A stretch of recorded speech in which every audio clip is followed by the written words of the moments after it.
O número da semana. Le chiffre de la semaine. Avec ce chiffre, donc 27,5%, ce taux donc pourrait atteindre l'abstention dimanche, pas loin du record de 2002. À l'époque, on était à 28,4%, mais ce record, toutefois, ne devrait pas être battu. C'est ce que nous disait tout à l'heure sur RTL Adélaïde Zulfikar-Pazik de l'Institut BVA.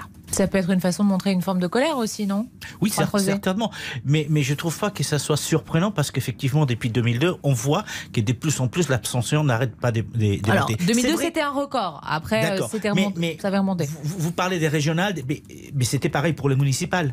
C'était pareil pour les européennes. Donc, à chaque fois, il y a de plus en plus de la désaffection par rapport, effectivement, aux élections en France. Alors, c'est peut-être un geste de colère, c'est certainement un geste de colère, mais je pense qu'il faut s'attendre effectivement à que petit à petit, cette abstention continue à monter.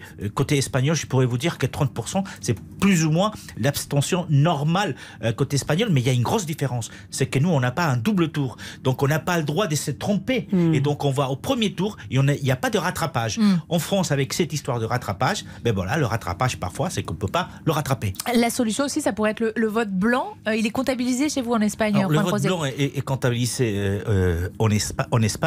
Et il n'y a que deux pays en Europe, l'Espagne et les Pays-Bas. Voilà, donc l'Espagne, on comptabilise le vote blanc, mais il n'est pas si important que ça. Enfin, quand on a parlé de l'abstention, je me suis dit, peut-être que le vote blanc va être aussi très important. C'est ce que disent certains.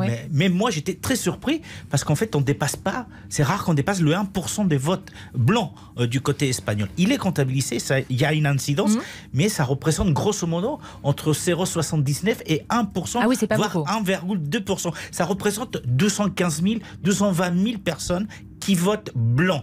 Donc vous voyez, mais il est comptabilisé. Et là, nous, on vote par correspondance aussi, ce qui est beaucoup plus simple. Et puis, dès que vous avez 18 ans, vous êtes automatiquement inscrit sur les listes électorales. Il n'y a pas de démarche à faire. Vous n'avez pas de démarche à faire, vous êtes inscrit.